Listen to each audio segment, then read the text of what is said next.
I don't want to go on a rant here. What the hell does rant mean? All right, welcome everyone. We don't really have any time to waste. We got a full slate of stuff. So I'll just say welcome, Ramey. Welcome everyone listening. Quick follow-up to last week. I actually really like the Reese's with the chips. I'm not gonna lie. It's something about having like a chocolate and you also get the crunch in it. I've been going for those more than anything else. Even without the salty. Yeah, just the crunch the factor. crunch is like, because I'll go to candy and then I'll eat chips right after that to get the salty sweet factor, but it's like it's in there and you get the crunch and a little bit of the saltiness. So I've been going through those a little bit. Now, if you want to get the salty with the sweet, knowing that it's a chip, what if you did a little dash of salt on top?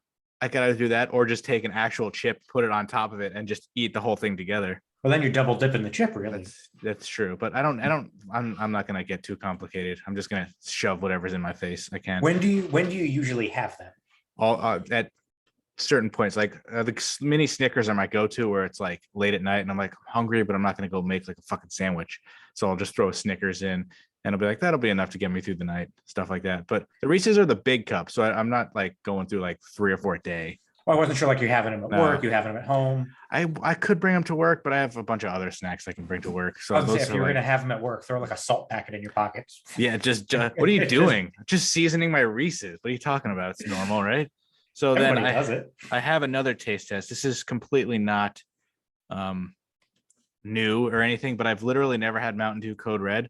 So I thought about bringing the bottle up here, but my OCD, I don't want a 2-liter soda bottle in my room. So which that's the cherry flavor, right? I think we established. Can you double check? I forgot to look on the bottle. I'm almost 99.9% positive it's cherry. It's red. It's got to be cherry. But I've literally never had Mountain Dew Code Red. And I saw it. And I'm talking to shout out to Sean Franchise. He knows where like all the Mountain Dews are located. And there's like Mountain Dew specifics for like regions and also stores. So like I can't go get these like Mountain Dew flavors. Code Red is like the only one I could find. It does say that it's a soft drink that has a distinctive cherry flavor instead of the normal citrus flavor. They also make a diet version in case you're interested. And I'm not a hate diet soda. I am not a big cherry fan, but I won't hate this. But I feel like I'm not gonna be like, yeah, I would go get another bottle. All they had was 2-liter bottles or cans. They didn't have the regular, like normal, small single serve bottle. So I got a 2-liter bottle. I'm gonna give it a shot for the first time. Hope you like it. Okay, yes, it smells like a lot of cherry. It has sort of a smell of like cherry Dr. Pepper. And I hate Dr. Pepper. I don't know who could enjoy how disgusting Dr. Pepper is, but you get a distinct cherry. It kind of smells like medicine. Oh, I'm not gonna lie. All right, is it Robitussin? Kind of. So here we go.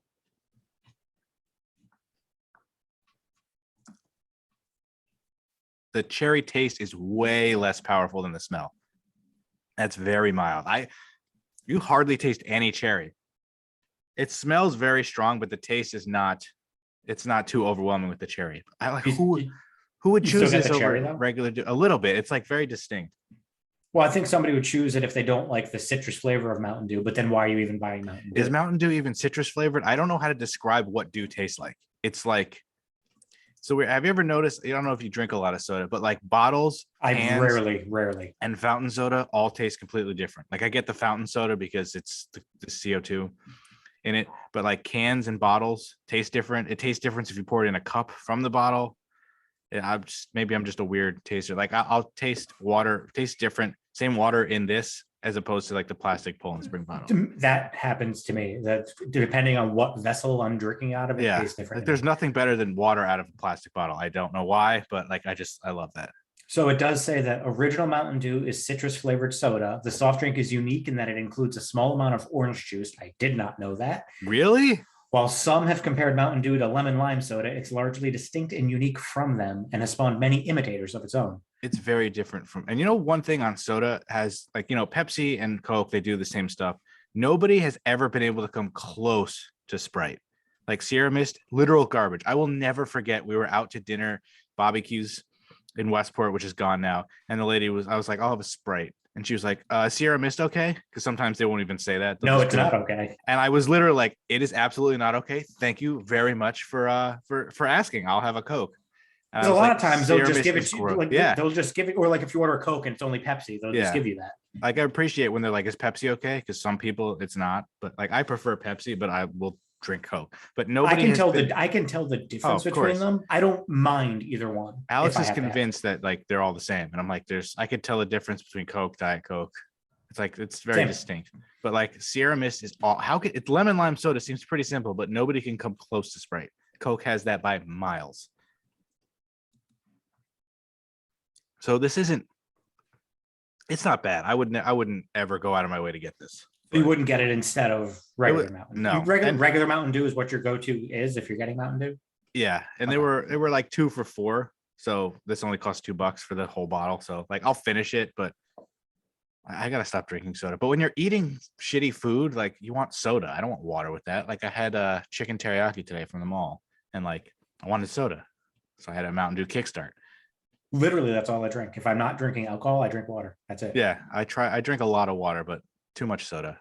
I cut down for a while, but now I have soda. I just well, that was for you guys. I bought that for you to taste it. I would love to try other Mountain Dews. I just have to figure out how to buy them.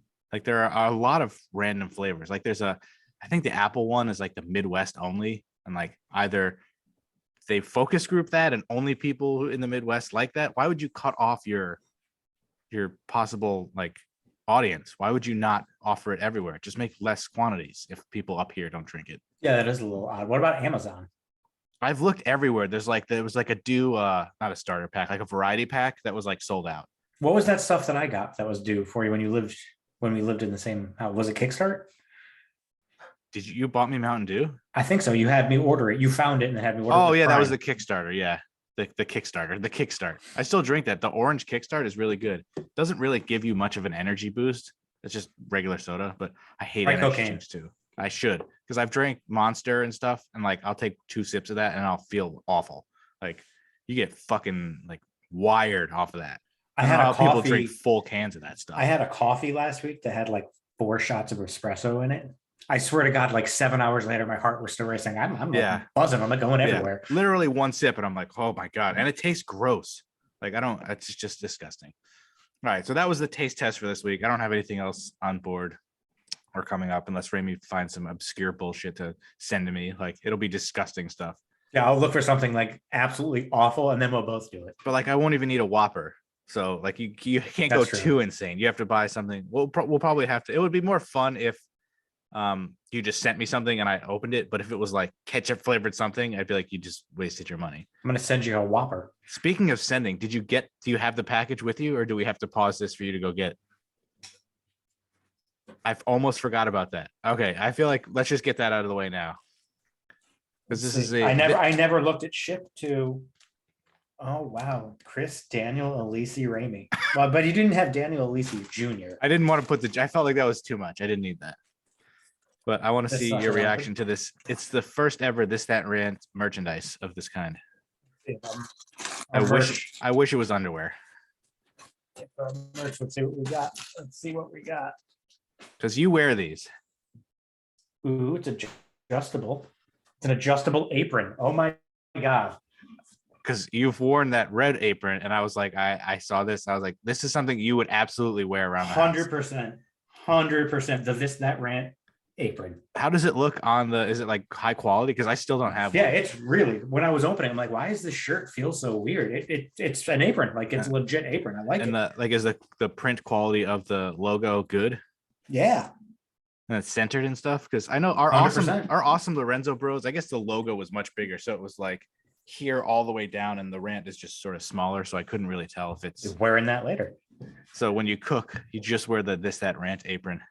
And We gotta nothing get else. we gotta get This That Rant mugs too. They have those. I'm pretty sure they have those. So Let's do you it. can get anything you want. So next time when you wear it, you have to have someone take a picture, or you have to take a terrible selfie, and it's going on the Instagram. I'll do both. All right. So I forgot about that. So we got that out of the way. So remind us what our unusual death was last week and what you found, because again, I last forgot. week was the unusual death, March 1989, convicted killer Michael Anderson Godwin died from The electrocution. toilet guy? Okay. Yeah, right. Yeah, when he yeah. bit into Okay. wires attempting to fix a broken TV. So I did some research. What What was his name? Michael Godwin? Michael Godwin. Henry's cousin. Exactly. So what he was in prison for, Mary Molly, she went by Molly, but her name was Mary, Elizabeth Royam.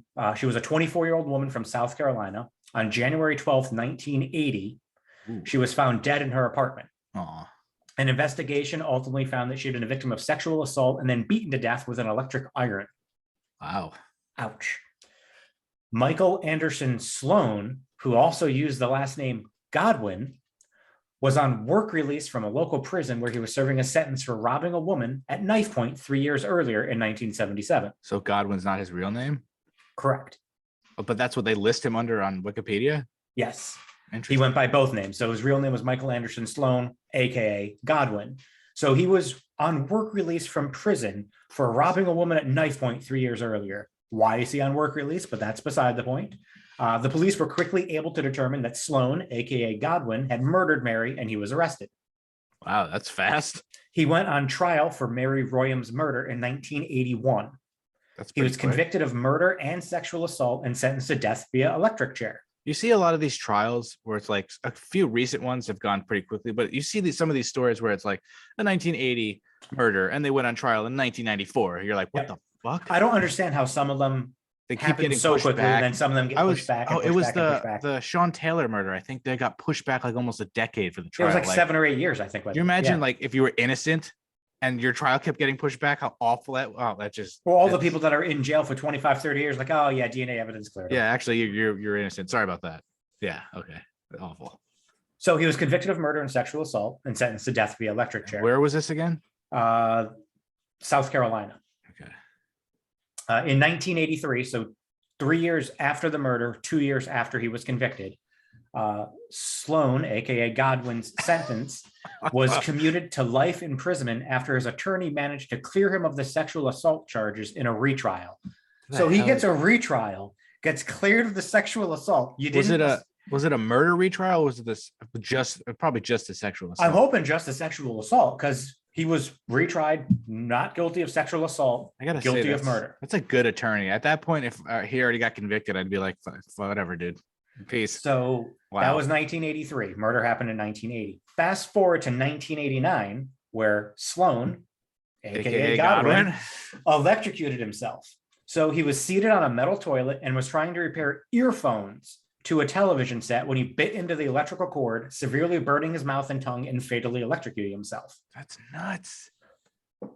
while sitting naked on the toilet. He was naked. Only way to do it. I remember last week, I was like, he better have been naked. 100%. He was taking a deuce and electrocuted himself.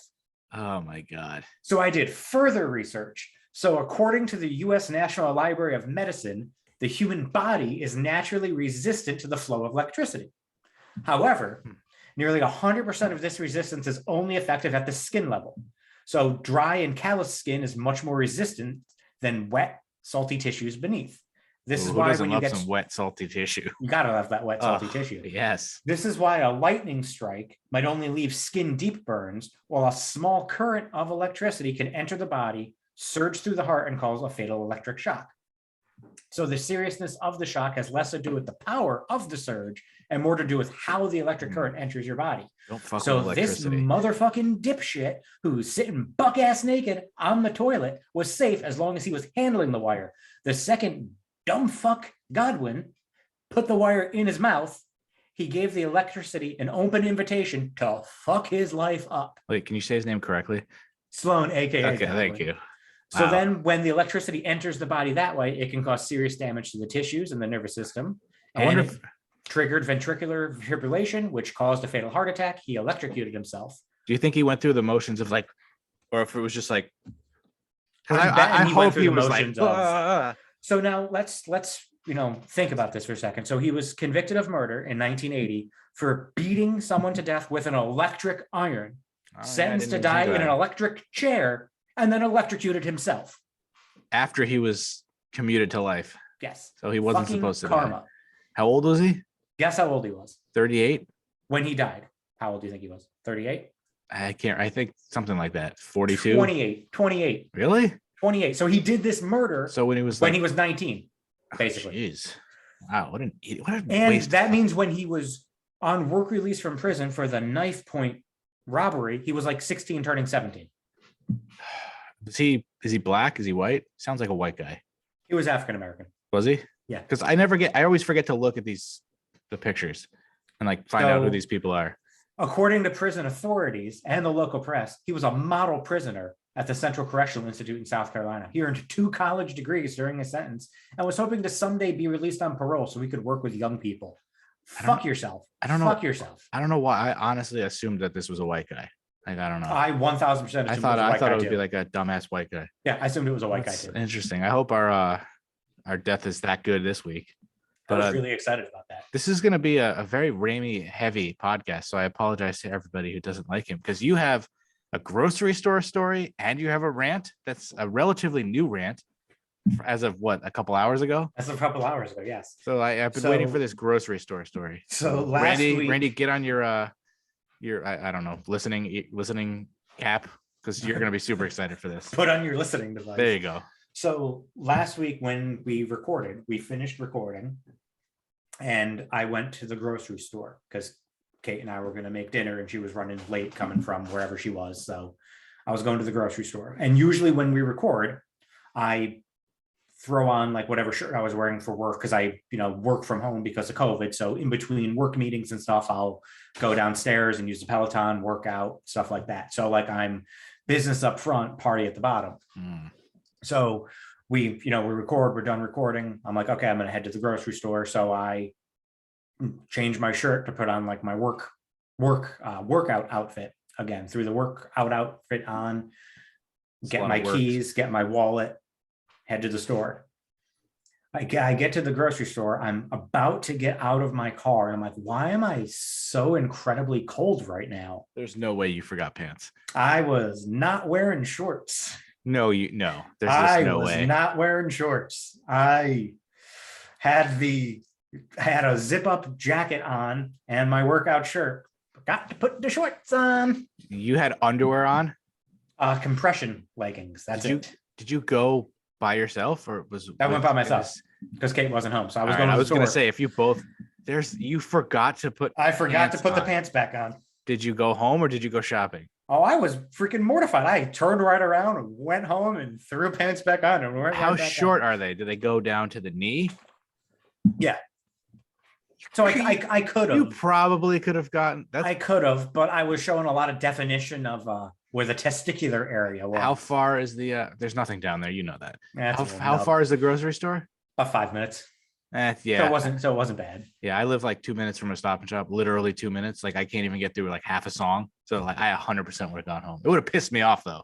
I would have been so angry. But I texted you right when it happened. But like, I have a good story for next week. Yeah, I was like, what could have happened at the grocery store? Oh my God. So I went to Shop Right and it was almost Shop Wrong. I wish I had like a rim shot for that joke. Awful. Yeah, it was pretty terrible. Awful. That's hilarious though. You would be the person to do that. Like that does. I'm just glad I realized it before I went actually into the establishment. Did you get? How far did you get out of the car? I was basically getting out of the car. I'm like, why am I so chilly right now? And then I was like, wait a second. Like the light of the car was on. I was like, ooh, this is not good, Chris. I wonder how many of our listeners have ever gone out without the correct clothing. I don't think I've ever done that. Yeah, I can't say. No, I definitely have not done that. I think this was a first for me. That's hilarious. Oh yeah, I'm all set. I mean, I've forgotten stuff. Like I'll get to my car and I'll be like, I didn't bring my wallet or phone. I've gotten out of the car in the garage without turning the keys on, like turning it off. And I got to the door and I'm like, wait, what the fuck? Oh, right. Like other stupid. I'll forget wallet, keys. There was one time Kate and I were driving somewhere and she put a coffee on top of the roof of the car and we drove away and the coffee goes flying. Well, you heard about the story from WrestleMania 29 week where I left the belt on the top of my car. Yes. That's still the most, a $700 replica belt. I was trying to be a nice guy, clear out the back from when we picked up Alex, put it on my car. Thing flew off on the highway. And I can't even be that pissed. We got it back. Mikey and I are running down the side of the highway of fucking 95. And it's on the, the little like grooves that if you run over the tire makes the noise. It was like on that and on the curb, on the shoulder. So, and it only had a scratch and one thing broke off. So it was a miracle I even got that thing back. How did it stay on the roof of the car? It's heavy to the highway. It's heavy. Wow. So as soon as I hear something fly and I'm like, I instantly knew. I was like, it was the belt. I fucking left that on the roof because I took it out, put it on, clearing the shit back in the back seat for Alex. We get in the car, and I'm pretty sure people honked too. And We're lucky you didn't hit another car, cause an accident. It's one of those things that I wish I could go back and change. Like if there was a top 5 things I could change besides like not being born ever, it's probably like that. Like it makes me so angry. Which replica belt was it? It's the winged eagle belt, like legit leather. It's like a mid-level company did it, so it's like not like perfect, but it was like amazing, and I love that thing to death.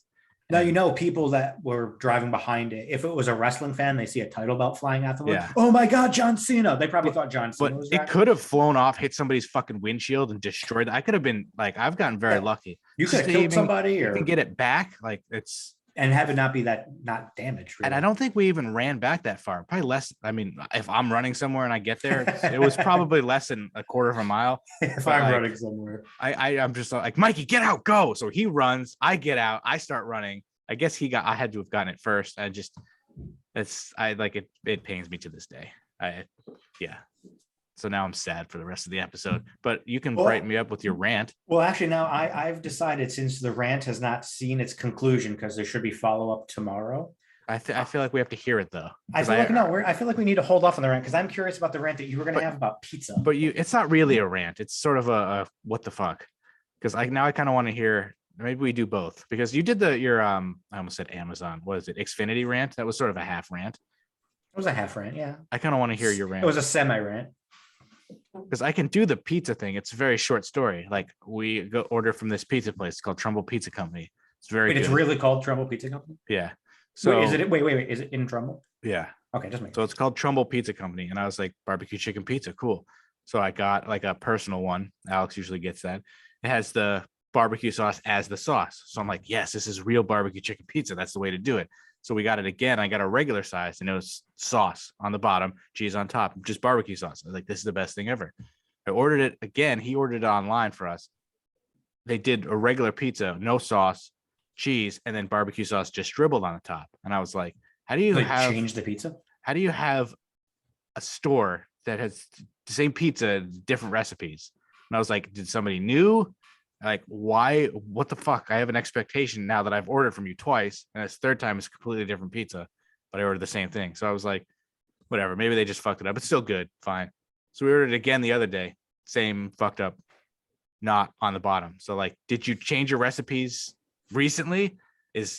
Like different workers, you know how they make like stuff differently at different places? Is it like, do you not have a sheet of supposed to go on the bottom? No, now if I order again, I have to call and be like, can you put it on the bottom? But I was just like, I don't understand how you could have the same store give you different ways of cooking the same pizza. So the way that it was coming originally that you liked it, I understand. The way that it's coming now, was there like pizza sauce? No, I don't think so. I think it's just so it's just the barbecue sauce drizzled on the top. Drizzle the cheese. Okay, that's interesting. Like I've seen places, some of them do it like that. There's a place called Giovanni's in Connecticut that has like the first way I said it, which is their standard pizza. It's really, really good. I prefer the barbecue sauce on the bottom. I think it would be weird. I don't think it's now of questioning. I don't think it's pizza sauce on the bottom, but I wonder if that would be good with barbecue sauce. I feel like it would, the different flavors of between the sauces would contrast. That's why I was curious if there was a sauce under it or not. But there's nothing better than like barbecue sauce on the bottom, cheese on top, chicken on there. That's the barbecue chicken pizza I want when I'm ordering. That's what I expect. If I get the other one, it's like, all right, it's still good, but it's very hard to fuck up pizza. But I just didn't understand. I just didn't understand how it was different. No, maybe they have like a new owner or something. Like, I don't want to do the pizza this way, or I don't think so. But like, I think Alex ordered it online the first 2 times. I had to call once, and that was the first time it was different. But I hate calling. But next time I order, I'm gonna have to be like, yeah, give me the sauce. Oh, yeah, I will not order from any place where I have to physically pick up the phone. I've also now gotten to the point where this is like one of the blessings of the awfulness of COVID is no contact delivery. They just leave the stuff and walk away. Love it. Well, remember Domino's, they don't do contactless like that. They have to literally see you pick it up. So that's why that guy was waiting out there that whole time. That's awkward. Domino's says like they can't leave until they watch you pick it up from your front porch or wherever the hell it is. So they'll stand out there and wait for you, which seems like defeats the purpose of everything. Yeah, like at just least go like away. lyric me from your car. Yeah, like that's just I had to call because I tried to order online and there's nothing worse when you have an option to order online and it doesn't work. Oh. So I had that expectation. I was like, this is easy. And then I had to call them. And then their credit card, it was the same, another credit card issue. Multiple cards wouldn't take it for some reason, but this was on their end. So it was the machine or whatever. So I had to scrounge up cash. Like, who pays with cash anymore? I don't think I've had cash in my wallet in like 2 years. There's one deli I'll go to occasionally that's still for the last 20, 30, 40 years cash only. When we go to the ShopRite in Poughkeepsie, you have to pay 25 cents to get a cart. Don't they give you your money back? I know Aldi does that, I think. I was like, when I went in there a couple of days, I was like, who the hell has a quarter? I went outside to the cart return and took a cart from them. Like, fuck you. You don't have quarters in your car sitting around from like if you pay cash for something? I never pay cash for absolutely anything. And if I ever have change, I used to throw it away because who the hell wants change? Now I would just give it to Kate. I throw pennies away. That's it. In high school, I would throw all my change away. People would take it. But like now I'll save anything that's not a penny. We should just do away with pennies. Why are pennies even a thing anymore? I think we should do away with money in general. Just make everything. I wouldn't mind that because I mean, most of the stuff I buy fast food, if the app I can't order on the app, I probably won't go there. Like nothing worse than speaking at the drive-thru. Like I love going up to the drive-thru and go, yeah, I got a mobile order for Matt. Boom, I'm done. I don't have to tell can I get the burrito supreme without everything sour cream and lettuce? And like I don't have to say any of that stuff. I could just go on the app, boom, it's all done. Like that's what I like. I'm an absolute bitch to where if Kate and I are going to a drive-thru, like getting coffee or something, and I'm driving because I don't let her drive, I'll have her order from the passenger seat because I don't want to talk to the person. Wow. What happens when sometimes you went to get like Burger King or McDonald's on your way home? Anxiety, massive anxiety. I don't even have that much. I mean, I do because I don't like talking to people, and then I'll always say something stupid and screw it. I sound like I'll mess up my words. Then I'm like, oh my god, they're going to talk about me. Like, it's bad. It's bad. It's embarrassing. Yeah, I don't like talking to people. I didn't like going into McDonald's when I was even like a teenager. I was like, no, mom, you order for me. Like, I don't want to do that. I honestly would get like, I'd start like shaking. I get anxiety. I don't understand why. I was like, mom, you order me the chicken selects. I don't want to do it. Yep. I totally agree with that. But now we have to hear this rant. Okay. So at the Ramey family compound, which we just moved into about 7 weeks ago, I bought a generator on Black Friday because, last year on Christmas, we lost power for like 3 days from the storm that we had last August in 2020 when we had that tropical whatever the hell. We lost power for like 9 days. Yeah, that was brutal.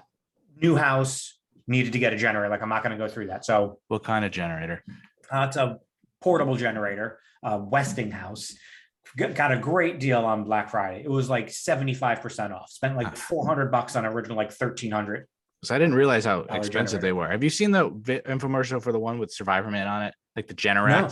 It's like, I was like, Dad, you should get that for your house. And he was like, yeah, it's like $5,000. And I'm like, oh, okay, never mind. Oh yeah, they're that shit's very expensive. Yeah. And if you want to get go ahead.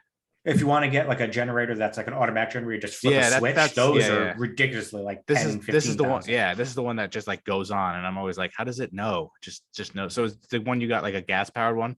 Again? Yeah, it's a gas, like similar to the one that we had at Mohawk, but this also has a battery and it's a push start, so I don't have to pull the choke and go through all that hassle. So it gets delivered like a week and a half ago. Took like, they're supposed to call when they're half an hour away. It was supposed to come between like 9 and 12, and they're supposed to call when they're half an hour away. So this sounds like every delivery that just gets completely. This doesn't sound like they got here early.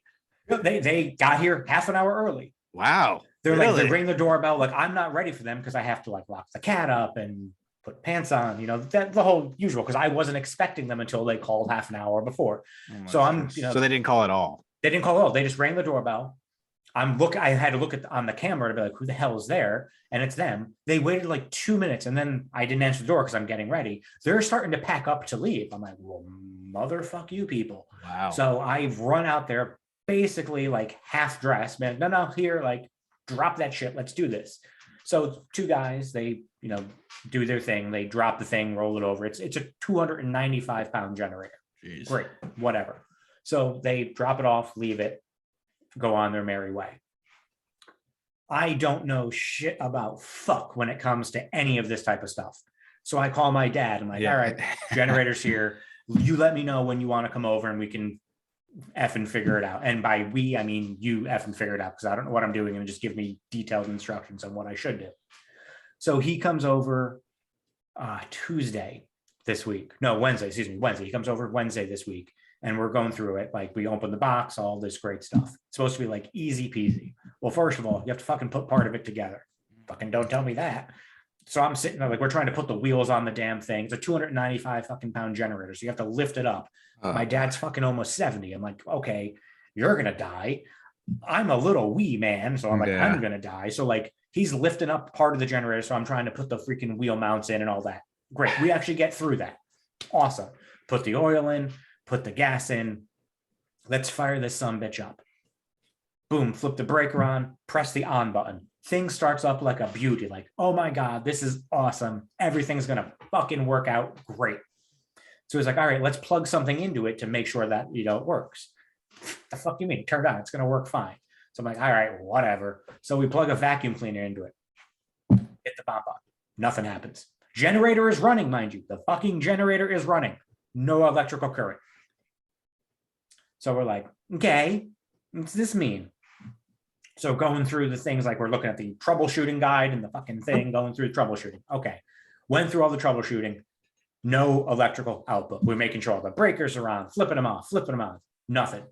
So he's like, you call the company. Great.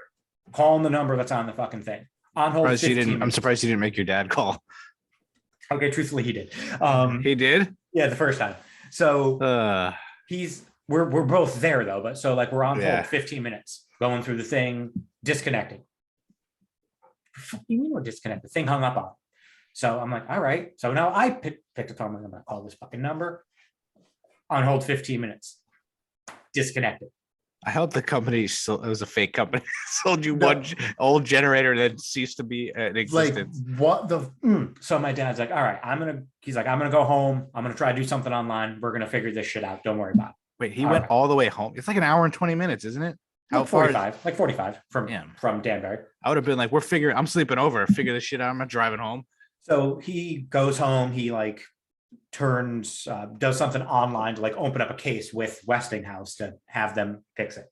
Great. He gets these. He texts me Wednesday night at like 9 p.m. Be like, I watched a YouTube video. Gotta repolarize the magnetic field. I'll be over on Friday. Okay, don't know what the hell you just said, old man, but something okay. Ghostbusters related? That's exactly what Kate said. Sounds like some Ghostbuster shit. Like, yeah, he's gonna cross the stream. Yeah. So we get a response from Westinghouse Thursday saying, like, try these troubleshooting tips. Great, awesome. My dad comes over this morning, which, by the way, usually he'll like text me like I'm on my way. Motherfucker just shows up like 8:30. I'm not ready for him either. He's ringing the doorbell like, dude, I'm trying to put pants on, man. Like, what the hell? So go through all this. Like, first we try doing the troubleshooting tips that Westinghouse says, like take the cover off, unplug the connection, plug the connection back in. Great. He's like, let's try the reversing the magnetic field polarization. Is that a real thing? Apparently. Or are you just making up something just because you don't know what it actually was? Like, no, there's actually magnetic polarizing shit. Hold on. I'm actually going to bring up the legitimate text message that my dad said. Just saw a YouTube video about generator running and no power. I need to try something to restore the polarization of the magnetic field. Friday looks good for me. If it's going to work, we'll know in 2 minutes of trying. Now bring up the text where he said he wasn't proud of you as a son. That's not text. That's every day of my life.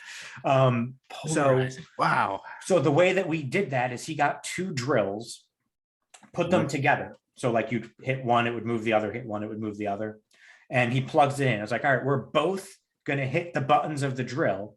And if it works, my drill, which was the one that was plugged in, because it was the one that was plugged in, mine was just a battery operated one. He's like, my drill is going to overpower your drill and make it go the other way. So we do, boom, do it. What the fuck is happening? It doesn't happen. But he's like, okay, so let go. So I let go. He doesn't let go at his end. So now my wrist just fucking spins the other way. Like, I'm pretty sure I tore everything in my wrist. But that's this is so insane. Like, I don't even know with drills and magnetic polarization. So that didn't work. So he's like, motherfucker. He's like, nothing can be easy. I'm like, no, of course not. Because This shit just doesn't work when it's us. supposed to. Like, especially brand new shit that pisses me off. Oh, So he's like, call Amazon, see what they say. Okay. He's like, I'm going home. We'll figure this out. So I open up a chat online with Amazon, talking to this person named Janine. She's going through. She's like, oh, I'm so sorry that happened. I'm like, no, you're not, but that's fine. She's like, let me get a hold of Westinghouse. I'm like, well, good fucking luck. You're going to be on hold. She apparently magically gets somebody on the line. Yeah, they don't want to fuck with Amazon. They call me. And Janine gets my number, calls me, is talking to me now, and is like, all right, I'm going to connect you with Westinghouse. Great. Awesome. Connects me with Westinghouse. They're stupid, first of all. They're like, well, have you tried the troubleshooting? Well, yes, I tried the motherfucking troubleshoot. It does not work. You sent me a 295 fucking pound paperweight. Fix it. So now, going through things, they're like, well, we can have, tech support reach out to you. Great. 2 hours later, tech support reaches out to me. Oh, well, have you tried the troubleshooting? Motherfucker, I tried the troubleshooting. It does not work. It is useless, you fucktards. So they're like, oh, well, we can send a technician out tomorrow, Saturday, between 8 a.m. and 2 p.m. Okay, great. Are you able to bring the generator to it's a place in Marlboro? No, I can't bring the generator because it's 295 fucking pounds. You need to bring something to me.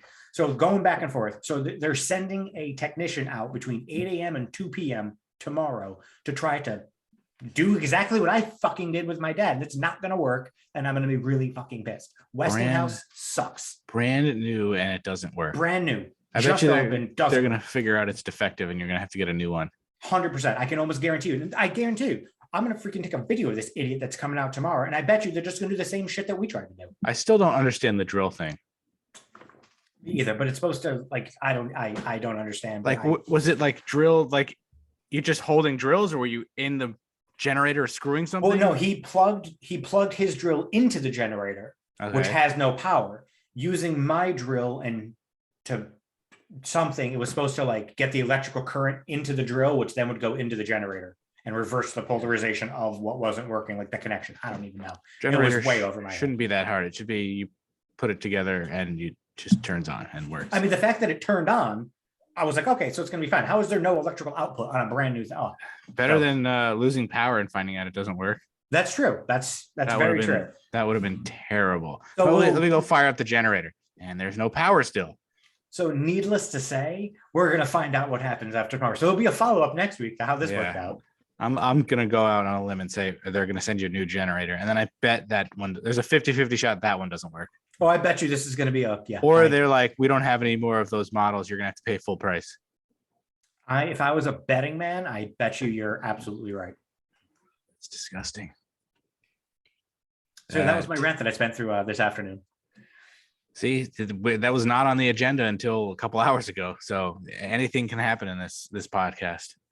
Anything is possible. Anything Kevin is possible. Garnett. Thank you, Kevin. Oh God, you went from one of my favorite players to just no. But we can talk about sports now. What do we got? There's a lot of football stuff that happened today. Yeah, so I feel like this is your episode, so I feel like you could just talk about all the football nonsense, as you put it. Urban Meyer, all the COVID outbreaks. Well, first of all, Urban Meyer getting canned. I'm glad they fired him. He's an absolute garbage piece of shit. So, well, first of all, I saw a tweet that went through the whole timeline of everything that's happened with Urban Meyer since he became the head coach of Jacksonville. Just the last week, there was like 9 things. Oh, it's ridiculous how he held his job for this long. But before I even get in it, did you read Shad Khan's press release about Urban? No, did he say something that he was like good in the demo? I don't think he said he was good in the demo, but he's really good with people 18 to 21, but adults, no. It's a wrestling reference for all of you other people who don't watch wrestling, because the owner of the Jaguars' son owns AEW using daddy's money. Yeah. So a statement from Jaguars owner Shad Khan. This was like 1 a.m. this morning. Trying to get it out there when nobody was paying attention. Darrell Bevell will serve as interim head coach of the Jacksonville Jaguars for the balance of the 2021 season. Darrell succeeds Urban Meyer. After deliberation over many weeks and a thorough analysis of the entirety of Urban's tenure with our team, I am bitterly disappointed to arrive at the conclusion that an immediate change is imperative for everyone. I informed Urban of this change this evening. As I stated in October, regaining our trust and respect was essential. Regrettably, it did not happen. Oh my God, they got worse. First of all, they were only a disgrace on the field before this. Like now they were a disgrace. But like he seems like a man child. Trent Baalke, I think that's how you pronounce his name, continues as our general manager and will work with Daryl to ensure that our team will be inspired and competitive while representing Jacksonville proudly over our final 4 games of the season. They seem to like him. They really do. In the spirit of closure and recharging our players, staff, and fan base, I will not comment further until some point following the conclusion of the NFL season. Watch them go. I hope they go 4-0. I hope they go 4-0 because did you see one of the first questions that Bevel got asked during his press conference? About if he can win more games than Urban did. Yeah, one of the reporters like, I think you're going to win more games than Urban did, and Bevel was like, not going to say nothing about that. Well, James Robinson, like he must be the happiest motherfucker on the planet now. He might actually get to play. Well, Bevel was like, yeah, he's our starting running back. It's so he's getting a full. They fucked. Imagine if they fucked themselves. They drafted a running back when they already had James Robinson. They could have drafted other needs, like the actual needs. Well, let me go through this timeline of all the debacle of Urban Meyer. So hired Chris Doyle as the team's director of sports performance. Doyle was accused of making racist comments and belittling players during his time at Iowa. Did he get After fired? heavy backlash, Doyle resigned. He didn't get fired. He resigned. He resigned. So Urban didn't fire him because he liked the content of his character. He liked that man. He liked him as a man. I'm going to change my position. That should tell you a lot. That should tell you a lot. That should have been red flag, like immediately. Okay, like step in there and do something. Next, sign Tim Tebow as a tight end. How did that work out for you? I mean, at least he didn't keep him on the roster just because it's his boy. That's true. But like was garbage. Drafted a running back in the first round despite having James Robinson on the roster.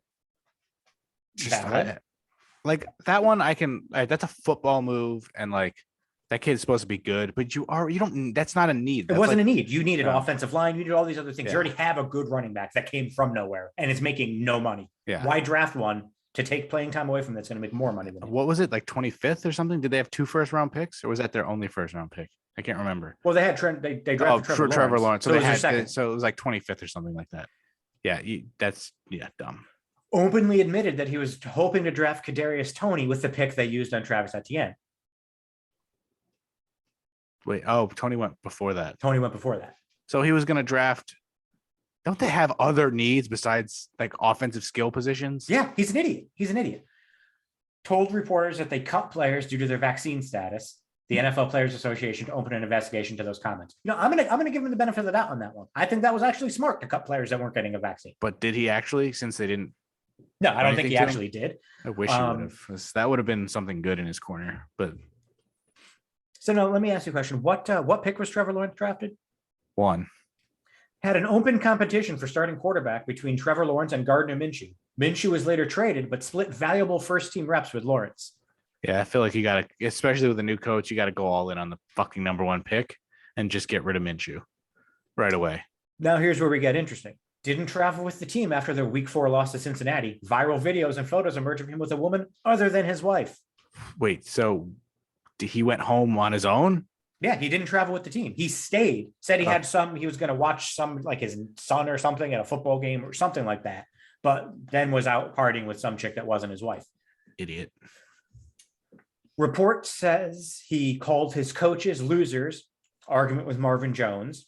Remember. Yeah, this was in like the last 2 weeks. Benched James Robinson, but then said it was because of his injury. But he fumbled once and benched James Robinson, and then played Carlos Hyde, who also fucking fumbled, but still played Carlos Hyde because that's your boy from Ohio State. Did Robinson fumble twice and like get benched 2 games? Why do I feel like he did that? He did that twice. He fumbled 1 game, got benched. The next game, he fumbled again, got benched. He only got back in the game because Trevor Lawrence was like, he good. That doesn't work on adults. And then this was the straw that what's that saying? Broke the camel's back. Straw that broke the camel's back. Thank you. Former kicker Josh Lambo goes on record and says Meyer once kicked him and told him, "Hey, dipshit, make your fucking kicks." And they had a 2-11 record.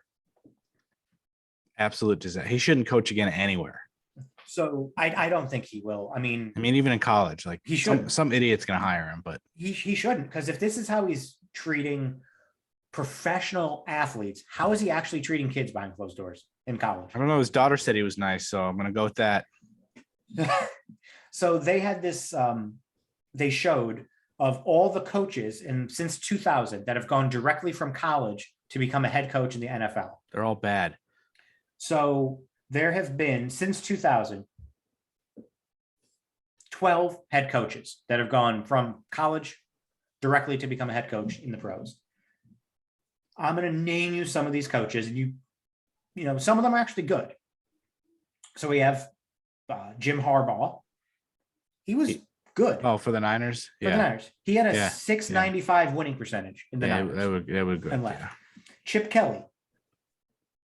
He had Were they good for a couple years? He had a winning record. 553 career winning percentage. But they fell apart. They fell apart at the end. Yeah. And he didn't. And then he got very hired long. as the 49ers coach for one season, and then got fired. I forgot about that. Cliff Kingsbury. He's got They're getting better. 534 career winning percentage. Bill O'Brien, the idiot that became GM and traded all those first round picks for Laramie Tunsil. It's amazing that he was like, they were actually pretty good for a while. And because I guess he's a better coach and he's an awful GM. He had a 520 career winning percentage. Not bad. They were making the playoffs, or they were good. They were for close. a while. Yeah. Nick Saban sucked. He sucked. 469 career winning percentage. Doug Marrone sucked. Fucking Michael K's cousin. They're cousins. Aren't they related? I think that was friends. I didn't know they were related. Oh, then maybe they're buddies then. Yeah, it was something like that where they're like, you wouldn't associate the two. So 469 winning percentage. Yeah. Butch Davis. Forgot he was even the coach. He was Browns. Miami, and then the Browns. I think so, yes. 407 winning percentage. You don't even so now have we're to- going losers. Steve Spurrier. I forgot Steve Spurrier coached Washington. Washington, yeah, they were fucking terrible. He was 12-20 in his 2 seasons, 375 winning percentage. Yikes. Currently, Matt Rule of the Panthers Awful. has a 344 winning percentage. Looks Now we like get good. nobody won that coaching off season. No, Greg Schiano, 11 and Oh, 21 that in his fucking 2 guy. seasons, 343. He go from Rutgers to where? Was it the Falcons? I was almost said Atlanta, but that must have been before Dan Quinn. I think it was the Falcons. Was it like I could right be before? 100% wrong. Oh, I it was the Bucks. It was Tampa Bay Oh Buccaneers. yeah. Okay, right. Yeah. They It was had the Tom Bucks. Brady then, right? I don't think they did. No. Now, this was my favorite. Bobby Petrino, 13 games. He lasted just as long as Urban Meyer. 13 games for the Falcons. He was 3-10, so he had a 230 winning percentage. I remember him. He got fired for some like. He didn't get specific fired. reason. He didn't get fired. Oh, that's right. He just quit. Right. He just quit out of nowhere. He Did told he? Arthur Blank the night before, I'm not leaving. I'm staying the head coach of the Falcons. Then quit the next day and left a laminated note in each player's locker being like, deuces. I out." wonder if he just lied or if he just had like the most insane change of heart immediately. He It's 100% lied, like, then went oh. to Arkansas. Why wouldn't you just tell him that? And Like, you have no balls. since 2000, the worst head coach to go from college directly to NFL, Urban motherfucking Meyer, 2-11, 154 winning percentage. He's the worst coach to go from college to the pros He sucks. in the last 20 years. He sucks balls. I don't feel bad because he's not a good person. They took way too long to fire him. Way too long. Yeah, it was pretty obvious right away. Like right away. And I And didn't think Shad he'd get, Khan loved him. I honestly didn't think he'd get fired at all. I thought they were like, yeah, we're all in on him. It's I good. thought he was going to be all in. I thought it was a terrible hire from the get-go. I mean, yeah, they usually don't. I mean, if Nick Saban didn't work out, I don't have any faith in anyone else working out. Sometimes you're just better with kids. Well, I mean, Pete Carroll. Sounds like a That pedophile. that sounded a little bad. Sometimes you're just better with kids. That's a drop.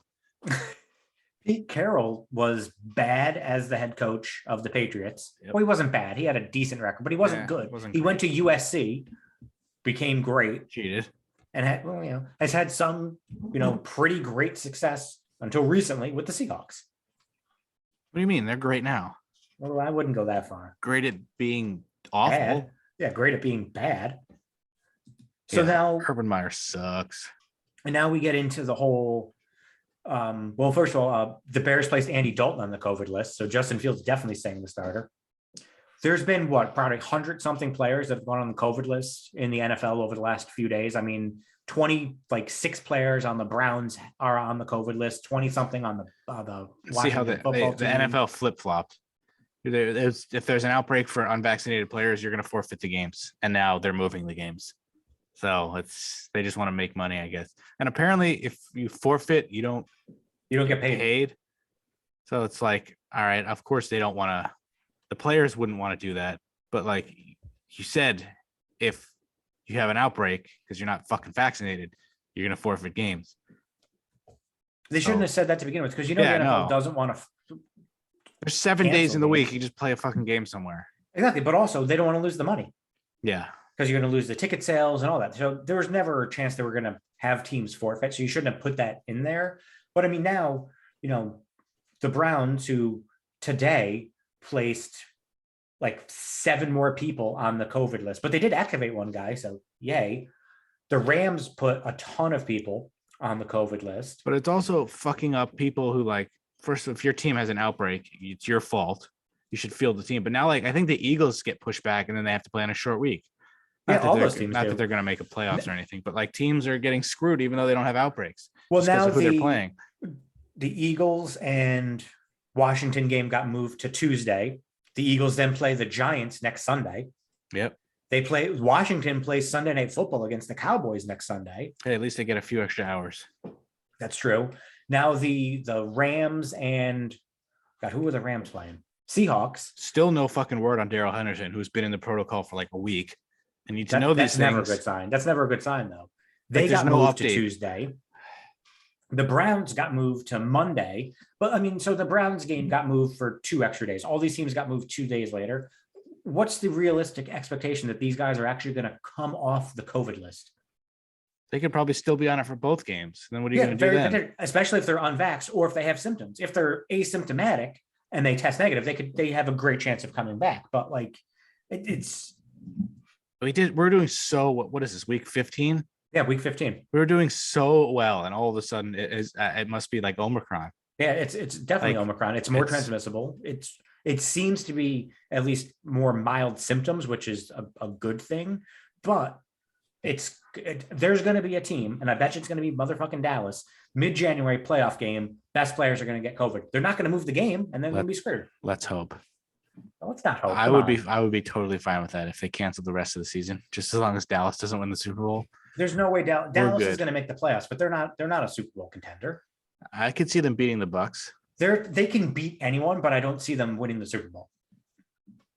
Kansas City looks terrible half the time, and then all of a sudden, like Patrick Mahomes through like 3.5 quarters had 5 fantasy points. They ended up with like 38. I'm gonna say it. Don't tell Griff. I think the Patriots are going to the Super Bowl. I do. I don't think they have a chance against. They don't even need Mac Jones at quarterback. It could be fucking Brian Hoyer. Well, Mac Jones is the defense. But I feel like they can't score enough against like a Kansas. You just saw what Kansas City did with like out of nowhere. I don't think the Patriots can win. I mean, if they get the 1 seed, that's huge because they don't have to play that extra game.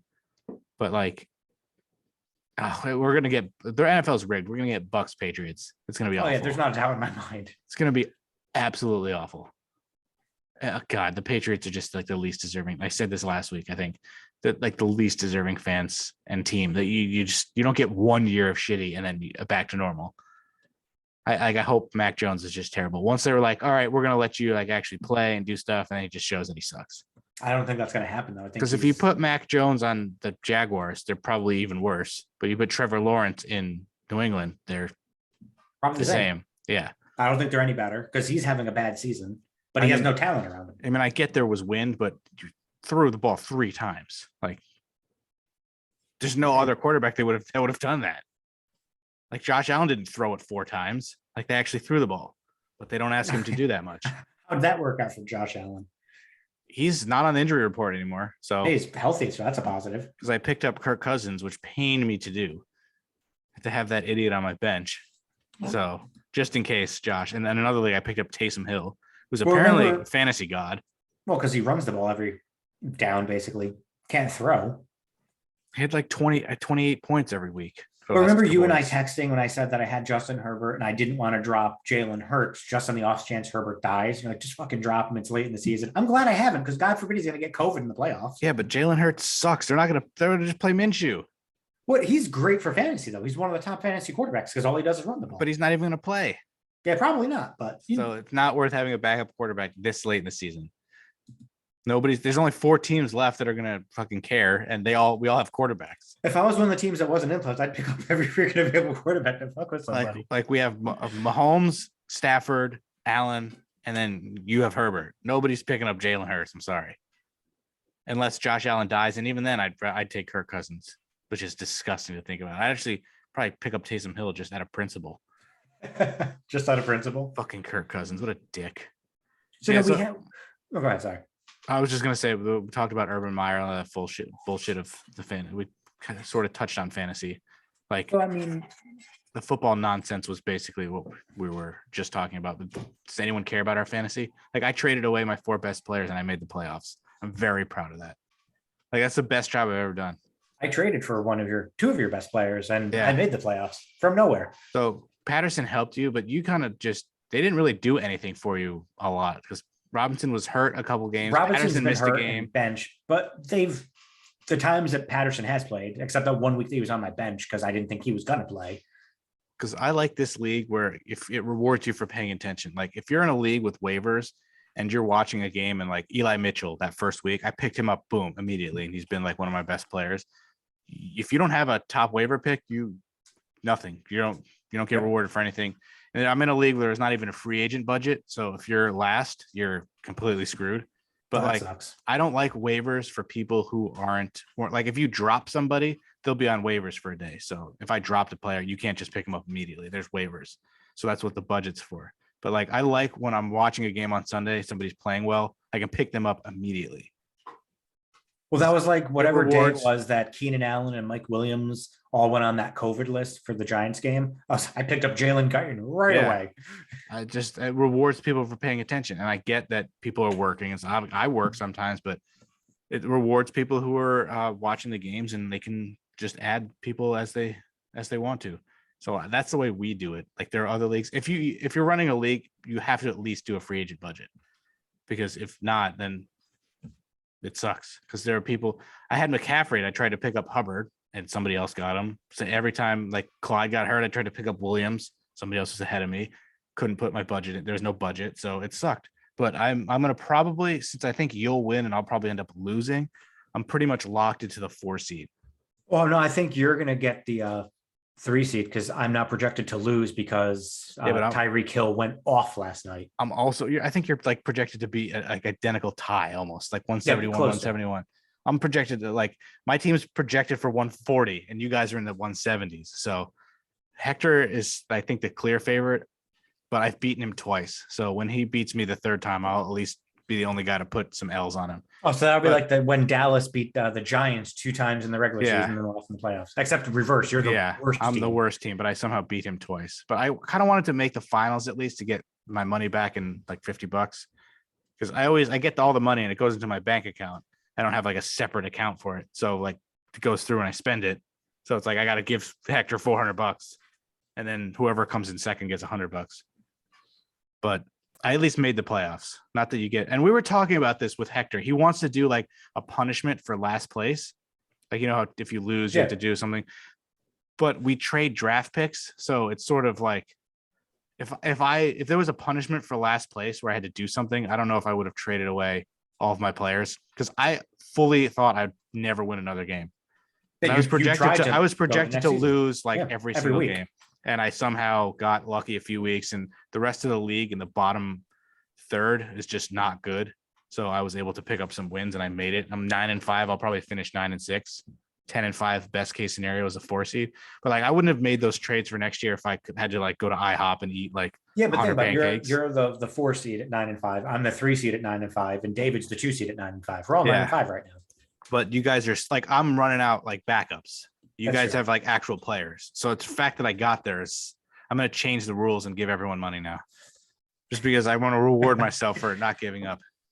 I'm in a public league where the one team in front of me has like shitty no player, like IR players in their lineup, and they're playing a team that's the same thing. So they haven't checked their team in weeks, but the guy in front of me is still going to win. And a guy who doesn't check his team is going to make the playoffs over me. Just check your fucking teams, man. Yeah, Especially if they're good. Like if I'm dead last, I'm still going through waivers, picking up the best players I can. And there's somebody said oh, if you're eliminated and you suck, you shouldn't be making moves. And I'm like, no, I'll never be pissed at somebody for making moves to better their team. But it is kind of annoying if, like, say a running back went off one week, who the fucking guy in the Titans or somebody like that, and a last place team picked him up or something. He'd be like, fuck you, dude. What are you doing? But like, I appreciate people who pay the fuck attention, and they're still trying. Like Ben's making moves right now, and he's been eliminated. We're all clinched, except he's eliminated, but he's still making moves, which is good. I appreciate that. Come in, he can finish 5th, wins the consolation bracket. Exactly. Looks better in the overall standings. Like I would do that. Like I finished either 1st or 2nd, or like the bottom 2. I'm like 8th or 9th. Like I'm either really good or fucking terrible. So that was, and I'm in the playoffs right now with fucking 8 teams made it out of 12. I'm gonna bounced out because fucking Herbert didn't go off. And then he Clyde, had a decent game, but freaking, I'm never picking Clyde again. Like I gotta. Yeah, he's a bust. Not a bust, but he's a fantasy bust. I he's feel also like injury prone. Jonathan Taylor's gonna be the first pick next year. Oh, he's RB1 easily. But like, how do you not take Where do you take McCaffrey? Somebody's gonna pick him 4th or 5th, but he's always hurt now. But like, he's supposed to be the best. Like, if he's fully healthy, you're gonna fucking win. But like, you can't trust he's fully healthy. Same with Saquon. When is he gonna get drafted? But you know, if you had fully healthy, if you pass on him, and he's gonna end up being fucking healthy. Like, I'll have a bunch of picks where I won't take him, and he's gonna be fucking healthy. And I had him this year, and he killed me. I think Taylor definitely RB1, even though he got hurt, but now he's playing through it. I think Dalvin Cook is RB2. But what do we already doubted Derrick Henry last time. And now what happened? Look, he got hurt and he's missing the rest of the season. He's done. It's over for him. Where do you take where do you take him though? He's probably RB4 after Alvin Kamara, who also missed time injured. Kamara's having a down year and he was injured. So I don't even know who. Well, he's having a down year because he has no fucking quarterback. If let's say Aaron Rodgers gets traded to the Saints, Alvin Kamara is amazing. Yeah, but just dump him a little screen pass and let him run 50 yards. Like, I don't know who you would take. Probably those 3. And then Nick Chubb, even he's hurt. Aaron Jones, Ezekiel Elliott hurt. Aaron Jones, maybe. But you can't trust Saquon. You can't trust McCaffrey. Like, who else is there? Seriously, who else is there? Nobody on the Eagles. Nobody. Antonio Gibson's not reliable. Miles Sanders, no. Antonio Gibson, no. I mean, you can't really trust. I mean, Gibson's actually having a decent year, just not what everyone was expecting. So he might be in the top 10. Mixon, I don't trust. He gets hurt a lot too. I think he's number 2 in the NFL in rushing right now. But he's got, if they get offensive line better, Najee Harris. Nobody Eckler. on the Eckler. Yeah, Eckler would probably be a top. He's gonna be up there. 5. Honestly, if I had the first 2 picks, I'd probably take Taylor and then Eckler. I don't know if I could take him over Cook though. But Cook gets hurt all the time. But he's playing through it. How long can you do that though? It's like DeAndre. He's hurt all the time and now he's fucked.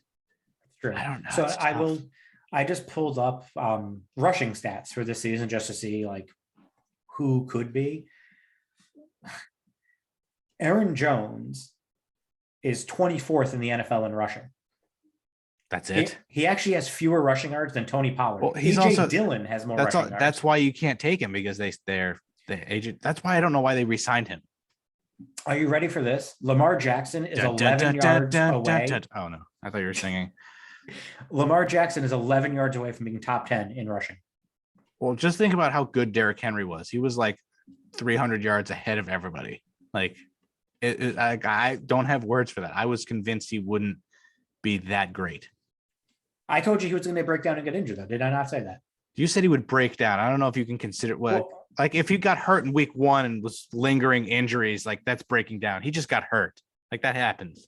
But it's the type of injury he got was because of wear and tear. Says you. Guess where he is. Guess where he is in rushing. Probably in the top 10 still. Yeah. He's 4th. He's still 4th. That's just incredible. Still 4th. And another fantasy story. It's Hilliard and Foreman. And I think Hilliard's the good one. Hilliard, whatever it is. Yeah. And I dropped him and started Foreman. And of course, the wrong choice every fucking week. What about DeAndre Swift? I think he's a top 10 running back, hurt, but he gets hurt too much. Also, you can't rely on any. Although David Montgomery, this year might be like an outlier where it's just like weird off season, COVID, everyone's getting hurt. I wish you could draft running backs as you draft like a defense. You draft an entire defense. Can I just draft an entire running back? Well, I know Phil said he'd be on board for this. I think in addition to the regular league, we should do another one for like $10 where you draft a team. 100% would be on board for that. I think that for cheap, that's a cool. Like I think you get 10 teams and everyone drafts 3 teams. And you'd have to do something where it's like you have to pay attention to the buys. You can't take like the Chiefs and the Vikings if they're on the same bye week, because you have to have somebody playing every week. You have to you would have to have, that'd be so difficult. 2 teams playing every week. So you can't, if you have 2 teams on the same bye, so you have to have all 3 teams on different buys. Yep. So that'd be difficult. Like I feel like we had this discussion before. I feel like the Chiefs, Vikings, Cowboys are top teams, Rams. Because you look at the Vikings and you're like, what? But Cousins is a good fantasy quarterback. Jefferson, Thielen, Cook. So it's like, I feel like that's a cool idea. We just have to find 7 more people. I think we could. Griff would do it. For like $10, who wouldn't do it? Something to try like that. And I have to. Alex would get angry about something and then we'd fight with him over it. I have to tweak our league. There's a few things. I think our league is like, I overdo the defense. So it's like our league will project the defense for like 15 to 18 when a regular league will be like 8 or 9. But I also did the kickers where it's like you just get 3 points for everything. I don't like 5 or 7 points for a 60-yard field goal. Like it's 3 points. But I also forgot to change the 2-point conversion to 2 points. It's only worth 1. That's silly. So Clyde only gave me 1 point on that. So I fucked myself on that. But that'll be. We'll start talking more about fantasy football since we have this podcast. We can do like week by week of these leagues. This is sort of just the tail end of a fucking absolutely, like every year I'm just angry, but I feel like I'm angrier this year. So I'm in too many leagues, but it's so much. The fun of it is drafting. That's the best part. And you hope your team's going to be good. And then you just get angry every fucking week when they don't do anything. And it's worse watching the game. I had to turn the Chargers game off because it was just pissing me off.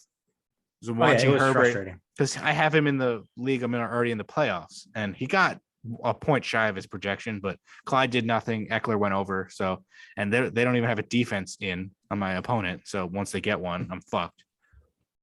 But yeah, so that's fantasy in a nutshell. The playoffs are for every other league is next week. So I'll probably be playing Hector. You'll probably be playing David, and most likely we'll both have lost and we'll be angry. And then because David's already won twice. Hector's been in this league from the beginning. He's never won. But at this point, I'm like, fine. I beat you twice in the regular season. You're clearly the best team. Mm-hmm. He's the only team to score 200 points in a week, and I think he did it twice. And with everyone on David's team, he's clearly the second best team. He shouldn't be 9-5. His team just always underachieves. And he's also like, he usually is really good, but I have to text him a lot. I texted him, I'm like, yo, Hopkins is out. He's like, wait, what? I didn't know that. I'm like, yeah, man. He beat me with Camaro in his lineup who wasn't playing. So like, that's my team in a nutshell. They have to overachieve a lot. Plus the other team has to underachieve for me to have a chance. But that's to be expected. I traded away everybody. If I didn't get Deontay Johnson back, I would have been screwed. So like I'm voting myself GM of the year, not Hector. You like, it's fine, Hector. You drafted well, great. I did all these moves. I'm the GM of the year. Fuck you. You can. You definitely. I think I would come in second because I made that trade and I went from being a terrible team to winning 6 in a row. I love how you were like, I'm on a hot streak, and Alex is like, it's not real football. You didn't do anything. It's just you got good matchups, but you won like 6 or 7 in a row to get in. Right after I made that trade. So now, before we move on to wrestling, I do have some breaking news. Can we do that instead of wrestling? People don't want to hear Dave Meltzer. We'll go through war games quickly. Okay. There is some big news in wrestling. Well, I have some breaking news. In wrestling? Oh, no, in the sport of basketball. Are you ready? God. Did LeBron retire? No, the Brooklyn Nets are bringing back all-star guard Kyrie Irving as a part-time player for games outside of New York. The unfolding circumstances of Brooklyn's season, including injuries, players lost to health and safety protocols, and an inordinate minutes load on their superstar players, led the team to this move. So he's still unvaccinated. Coward. He has to test negative on 5 successive days before he can rejoin the team.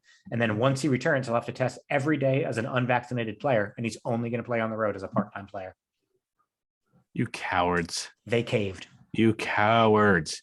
Caved. And I love how one of the reasons is people are getting sick. Like it's not gonna be worse with that idiot because he's unvaccinated. So it's gonna fuck that guy. So now they definitely had to have Well, it says Nets owner, general manager Sean Marks, coach Steve Nash, and key players, which let's be honest, it's KD and Harden were fully supportive of the idea. KD and Durant were fully supportive of the idea. And Irving has been eager to return to playing the team's away games, sources said. Irving can start practicing at the team facility.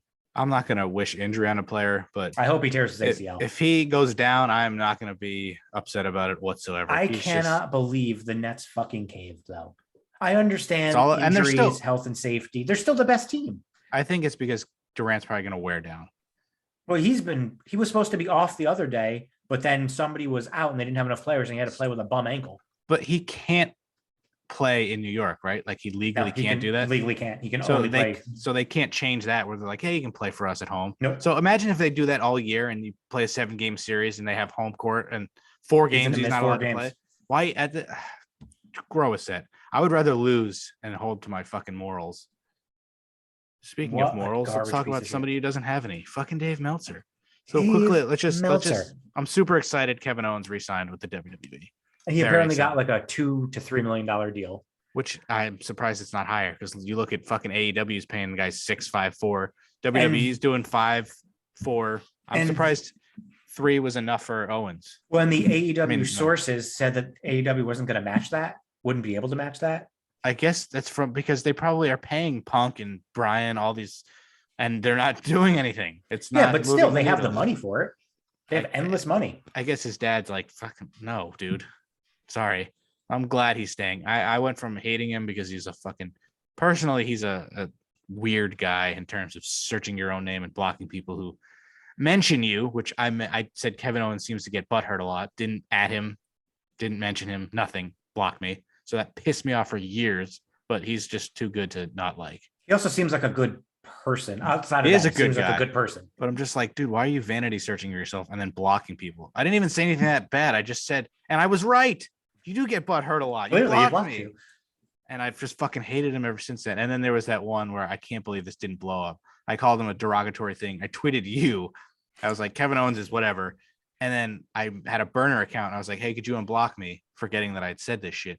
He unblocked me, searched my tweets, found that, tweeted the screenshot, but blurred out the swear word and said no because he's an idiot. And then reblocked me. And I was like, you know what? I actually kind of appreciate that pettiness for you to unblock me. Like, what kind of time do you have? Go be with your kids. Well, he could have been like waiting at the airport or something. And I'm shocked it didn't blow up. I'm shocked when Pat McAfee called me out that didn't blow up.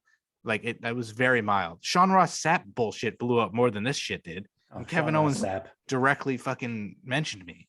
So I got lucky. Ugh, that made me, I hate that idiot too. So Owens, I forgive. He's fine. And Sean Spears blocked me and then unblocked me. Like I have no idea. Well, he unblocked you just because he needs the followers. I wasn't following him. Oh, never mind. He's awful. Oh, he's awful. God, he's awful. So he signed. Dave Meltzer gave fucking pretty good match 5 stars, which it was not. I'm sorry. The thing that I don't get though is, well, that's the only match that he rated, which is just weird in itself.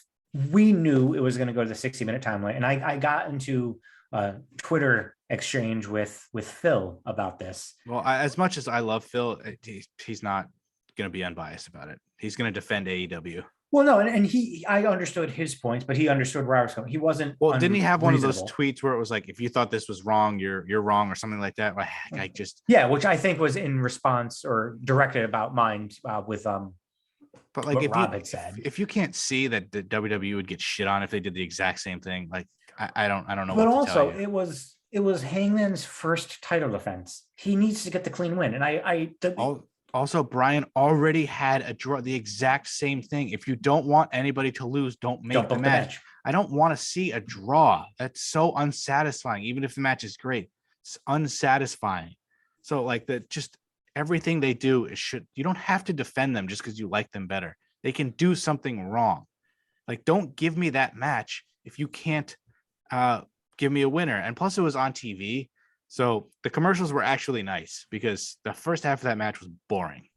And that's why Meltzer only gave it 5 stars, because he didn't like the commercial disruptions. So amazing. I liked the commercial because I just sitting there for an hour. Like if I sit through an hour and you don't even give me a winner, you lose me. But I still keep harping about this. Hangman needed the win. It would have been perfect if he won it in the last seconds. It would have been, cliche, but he got a victory in his first title defense. Like, not that made everyone- it more about Bryan not being able to get the job done again. He went to a time limit draw with Omega, went to a time limit draw with Page. It made the story more about him than your new fucking champion. And just like To me. not everybody has to be undefeated. Bryan can lose and be fine. Punk can lose and be fine. You don't have to give these guys, and like CM Punk get fucking fighting nobodies. Like, just uninteresting. Just people see their favorites in AEW and they overreact to what that match was. Not 5 stars. If half of your match was boring, no.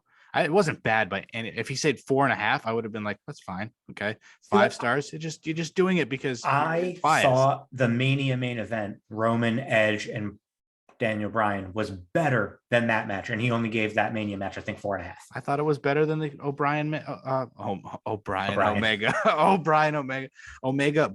I just call him Bryan. You guys understand who he is. Yeah. I thought the Mania match was better than that one too. But yeah, like, I'll shit on it. I don't know if it's shitting on it. I just didn't think it was as good as what other people thought. But I don't remember what Phil and you guys exactly talked about. But he seemed like, no, if you think that, you're wrong. And it's just like, I don't agree with the booking of a draw, especially in your first title defense. It's like, all right, so who's he going to face now? Somebody worse because he couldn't get the job done? Well, I think there's going to be a rematch probably at Battle of the Belts.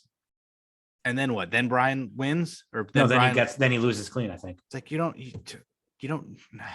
I don't need the draw. I think I'd be better or more happy with it if Bryan didn't already have a draw. Like you literally just did this. So a half an hour.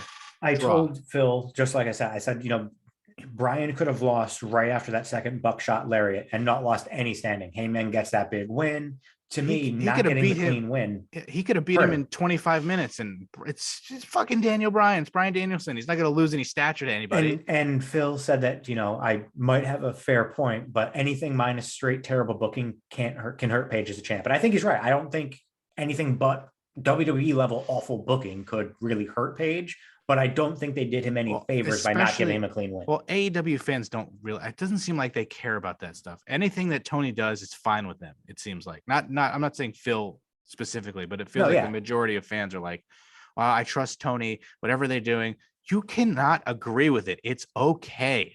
You're not going to be I mean, you might get attacked by the stands. I wouldn't consider Phil a stan. I think he's just super into AEW and very passionate about them. But if you tweet anything bad about AEW, you'll get attacked by the stands. So I get that.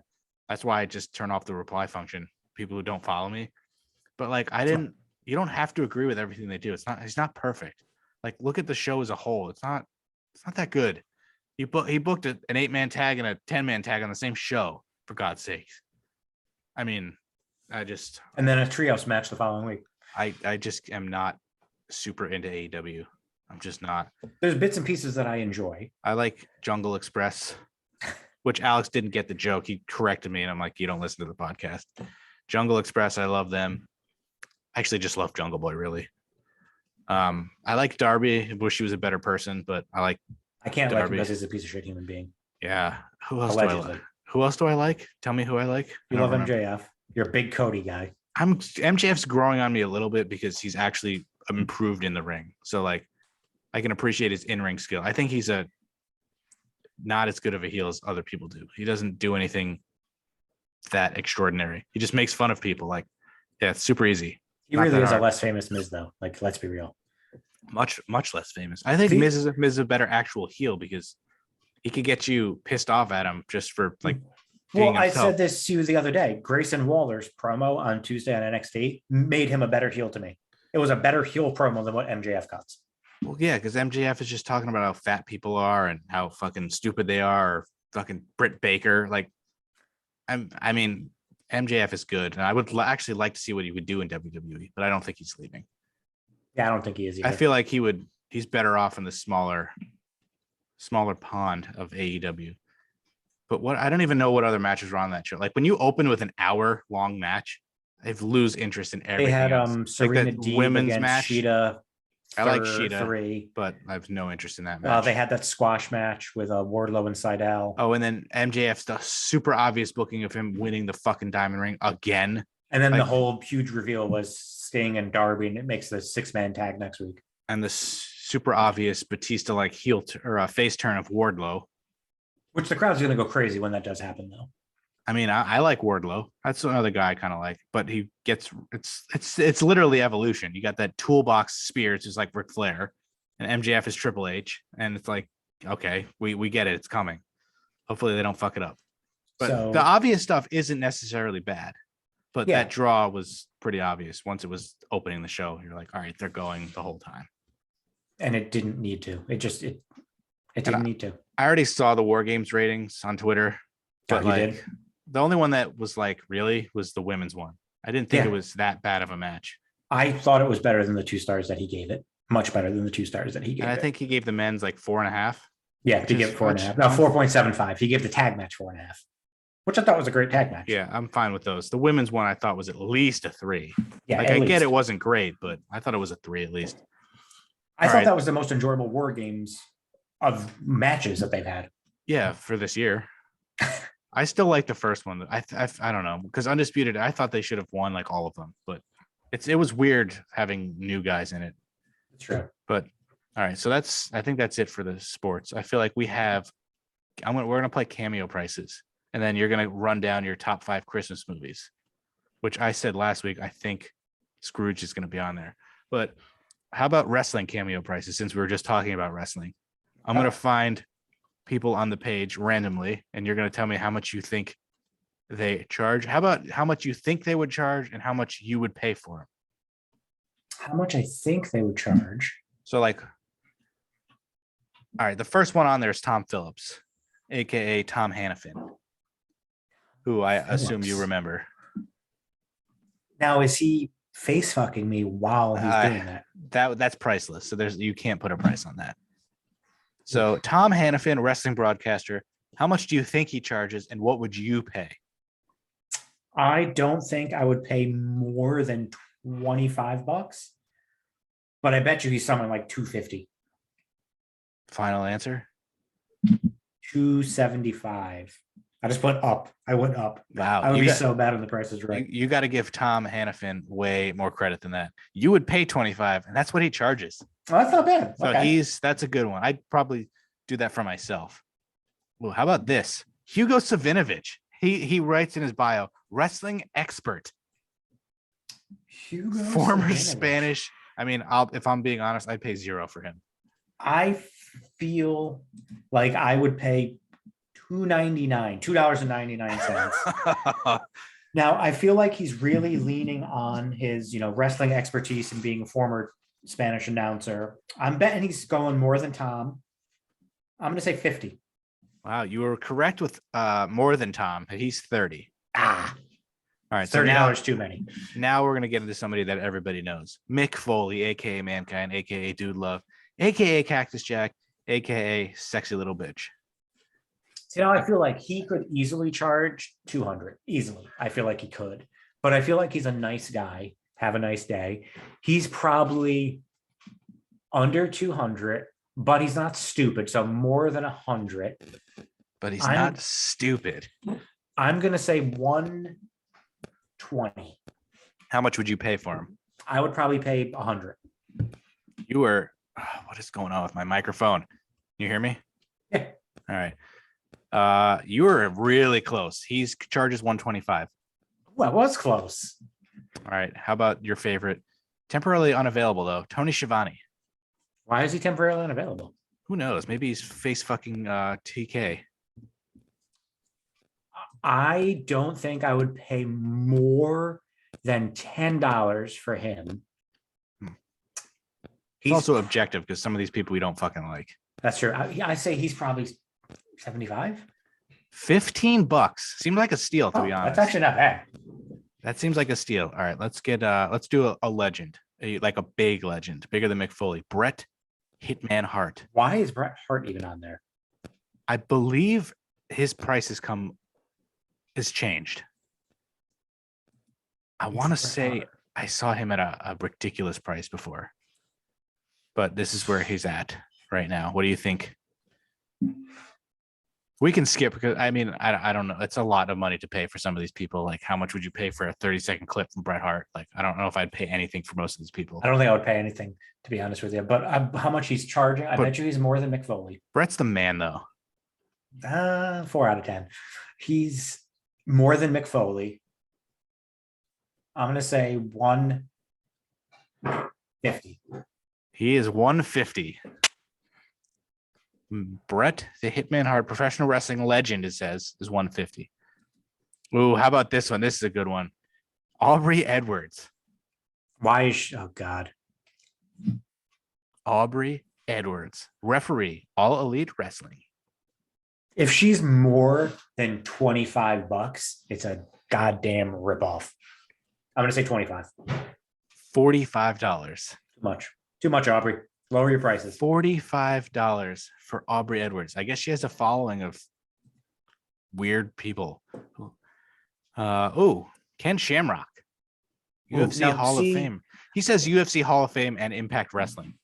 Wow. I'd probably go with WWE on that one. I don't think he wants to rep WWE. I guess I'm going to say 75. 50. 75, 50? Yeah. Crazy, right? Wow. Carmella is actually on here. She's unavailable. But how much was she? 225. Unbelievable steal. Only $100. Wow. Oh, speaking of piece of shit, JBL. Why would anybody? What do you think JBL charges? You said Carmella was 100. Yeah, which to me seems very low, especially if WWE sets the price where it's like Alexa Bliss was like 500 or 750. 100 seems low. I'm gonna say 125. JBL was 100. All right, how about your boy? Which I would have. No, I don't. I'm not going to say anything until after. Brutus Beefcake. Brutus, love me some Brutus Beefcake. If that man is more than $50, it's too much. And I love the guy. $50 should be max for Brutus Beefcake. I would have done this for you years ago if he was cheaper. He's $100. Brutus, bro, come on. I know. I was like, I can't justify because I don't know. I don't trust him to give like a. Although his cameos are okay. He takes the shears out and does all that shit. But still, he's bloated. How about Booker Thomas, WWE Hall of Famer? So he still works for WWE though, so I feel like they set the price. He's right? Unavailable, so I'm assuming that he probably doesn't do them anymore. 125. Close, 149, which is such a fucking random price. All right, I'm on the last bit. I thought there would be more wrestlers, but there's really not. Oh, it says Crime Time, and it's picture of both of them. How much do you think they charged before Shad's passing? Can you still get JTG? Can you get one half of them? They're temporarily unavailable. I'd say 110 since there's two of them. $30. Do you It's imagine? not bad. I would have gotten that. I would have done that for myself. It's pretty not bad. Let me try to find one good one to end on. All right, here's a good one. Temporarily unavailable, unfortunately, but Teddy Long. 150. Wow, you're just going out there with a high price. 150. No, actually, I thought this price was still high. It's $100. $100 for Teddy Long to say holla holla holla. Good luck in your fantasy playoffs, dipshit. Oh, here's a good one. 6-man tag. Somebody we don't like. Just the last one. Sam Roberts, radio and podcast host. Sam Roberts should not. He probably has a big ego. Oh, I would think so. Probably thinks he's worth a lot more than he actually is. I'm going to say 150. No, his ego's not that big. $70. That's because he cut his hair, isn't it? I think Rosenberg is 50, or he was. Let me check. Because I would have done that. No, I can't find him. Come on, Cameo.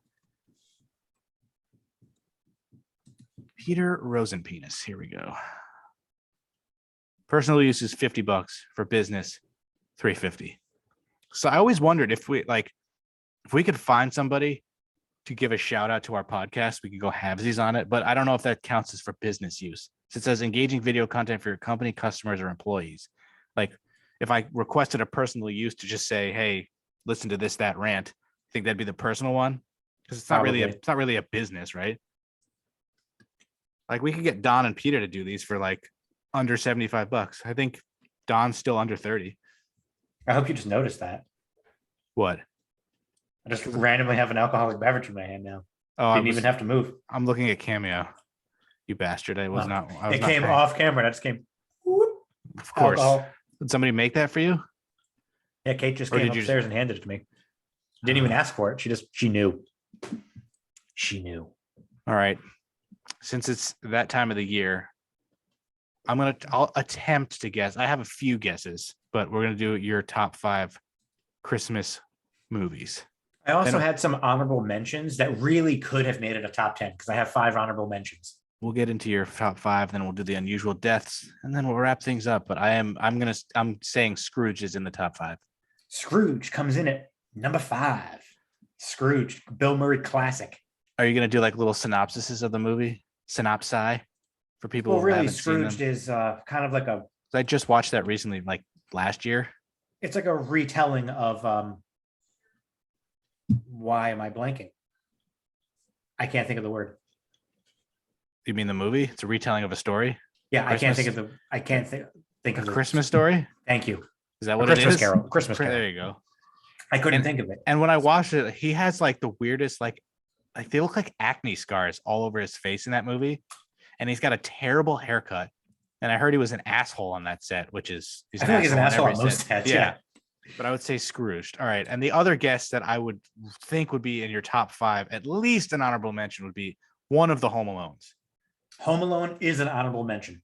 Which The one? original Home Alone is an And honorable Home mention. Alone 2 is not on there. Home Alone 2 is not on there. Garbage movie. I feel like Home Alone 2 is not a garbage movie. garbage. It's in New York City. It Trump feels- is in it. Garbage. That's true. But it Garbage. feels more like Christmas than the first one because he's in New York City.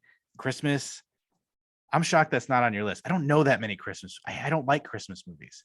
It's like A Wonderful Life on your list. It's a Wonderful Life comes in at number 2 on my list. It's a Never- classic. Never seen it. It's a classic. Is it I think that is actually my dad's favorite movie. Is A Christmas Story on your list? That's number 4, baby. Never It's seen gonna it shoot either. your eye out. You've never seen it?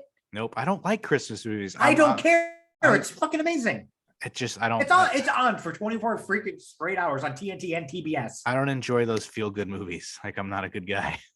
I feel It's like not a feel good movie. He's gonna shoot his eye out and then he shoots his eye out. I feel like Spoiler alert, he shoots his eye out. this is also on your list, which I've only seen parts of. Elf.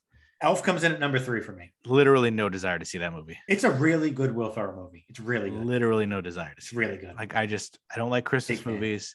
I don't like Will Ferrell in a lot of these roles. He turned like- down Elf 2. They were gonna make Elf 2 and he said no. He doesn't like money? Like He didn't think they could do the story again. Like he didn't think it would work. that makes sense actually. But he did. They were going to offer him like $30 million or something like that. Something exorbitant. So what am I missing? You got 5. You got 4. You got 3. You got 2. You're missing number 1, baby. Those are all the Christmas movies I fucking know, unless you have like a ball sack and you put Bad Santa because that's the best Christmas movie ever. I have that as an honorable mention. Bad Santa 2, I there was one line in that movie which I had to pause. They made a sequel. I was Batter Santa. I was laughing so hard. The fucking kid said something along the lines of, "Hey, do you want to pop my cherry?" or something like that. And I literally fucking lost it. I was so fucking funny. I didn't even know they made a sequel, but that was also an honorable mention. Yeah, years ago. That first movie is absolutely amazing. Fuck the loofah. I don't know if I know any other Christmas movies. What decade is it from? Not that will help at all. 80s. I kind of figured. What the fuck other? This is gonna be a lot of dead air because I have those are all the Christmas movies. Well, I can give you a couple of my honorable mentions to just fully eliminate them. You probably never even heard of some of these movies, or one of them you've never heard of. One of my honorable mentions is a romantic comedy called The Holiday that had Last Kate Winslet. Holiday. No, not The Last Holiday. It was called The Holiday. It had Kate Winslet, Cameron Diaz, Jude Sounds Law, and awful. Jack Black in it. Sounds awful, except for Jack Black. It was a really good movie. Honorable mention there. Obviously Another not. honorable mention, Didn't make The list. Santa Claus. Thought with about. Tim Oh, Allen. duh! I should have said that one. That one's. Honorable mention. But I also don't like Tim Allen anymore because he's a piece of shit. Yeah, I stopped liking him, but we it's, can't- it's we- a good movie. David I- Krumholtz was in that. I feel like yes.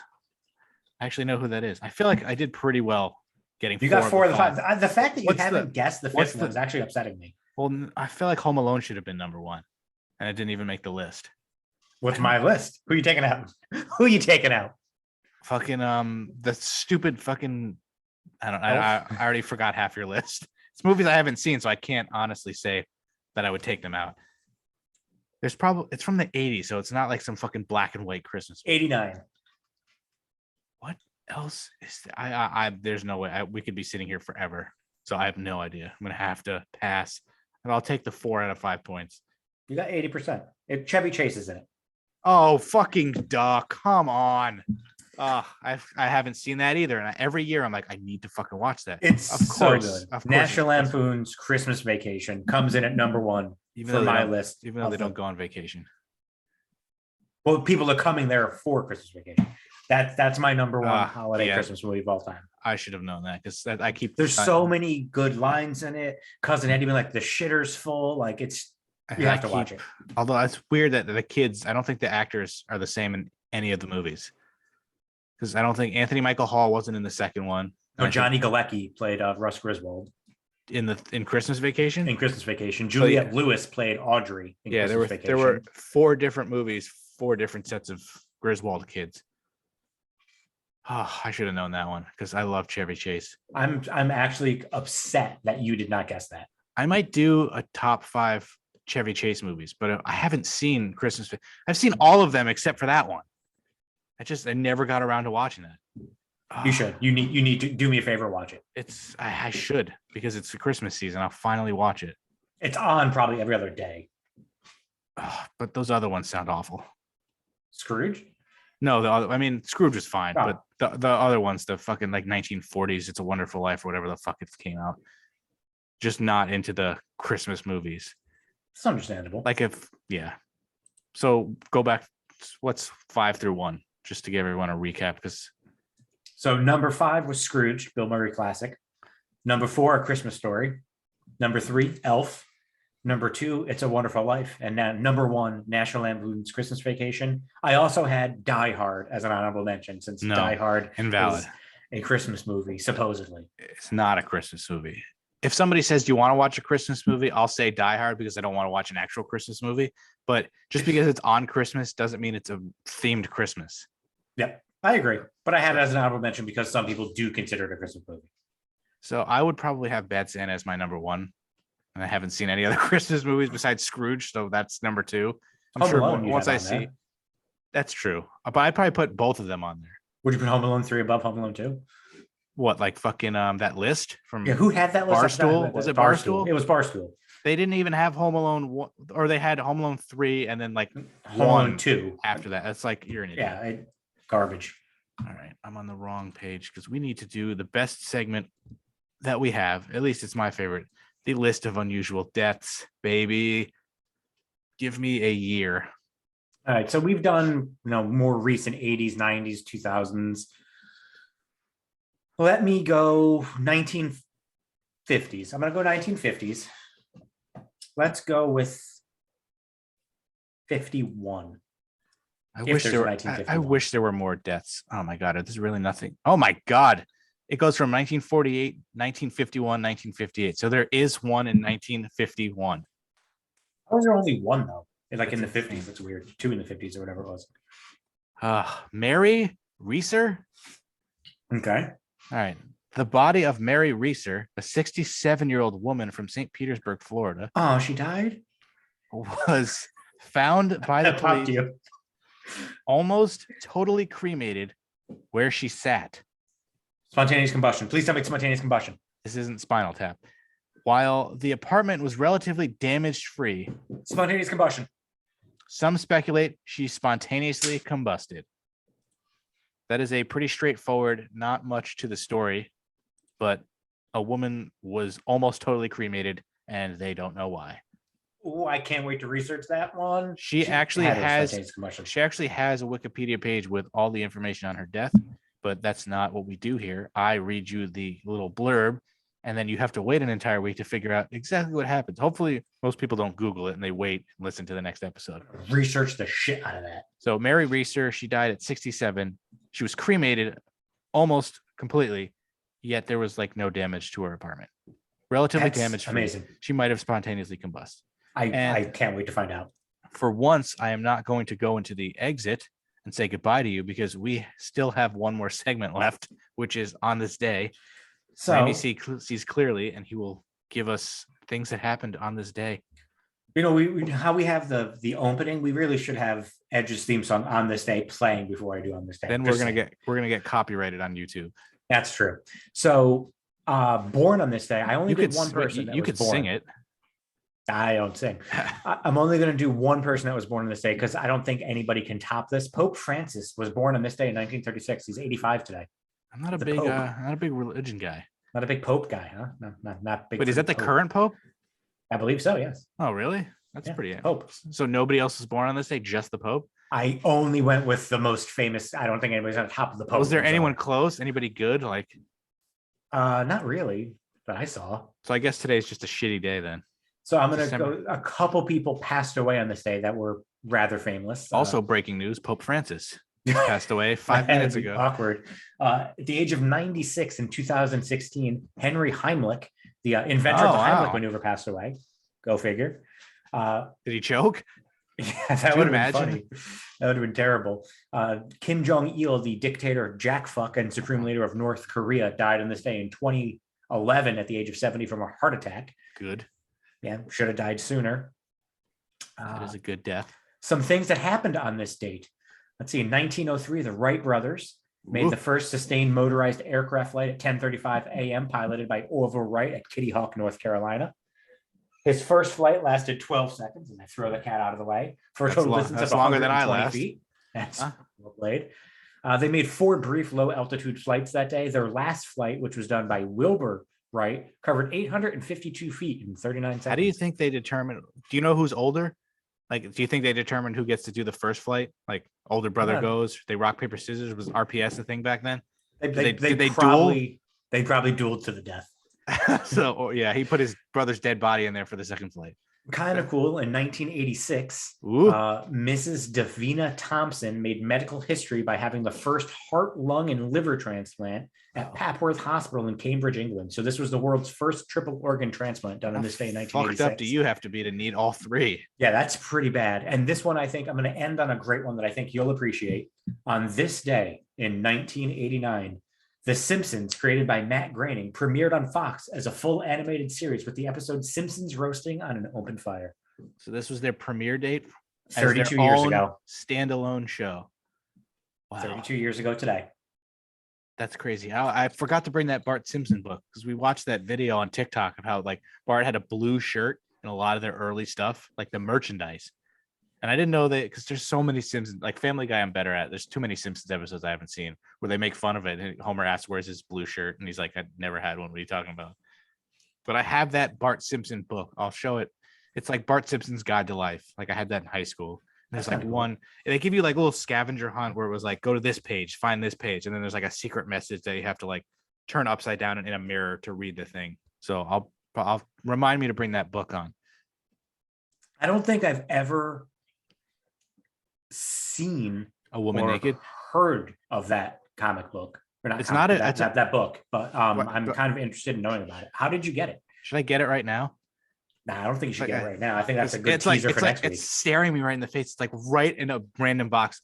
I don't know. Somebody must have gotten it for me as a gift because I never watched The Simpsons back then, ever. I don't think I knew what it was. And I also don't read books. So maybe they were like, maybe he'll be interested in this.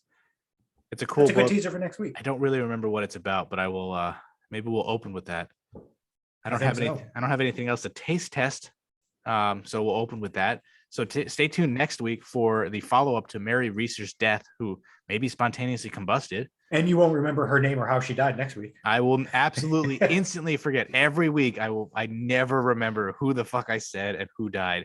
This was 1951, right? You'll have to remind me the year, the name, what happened, and then you'll have to remind me about the book. Exactly.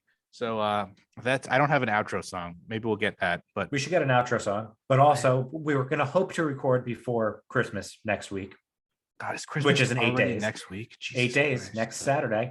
But if for whatever reason we don't, I hope everybody enjoys their holiday. But I think we will. Yeah, we should. Well, off. I feel like recording on Christmas Eve makes no sense. So probably midweek next week, Wednesday or Thursday, Let's do it. sometime after work. So this was episode 6.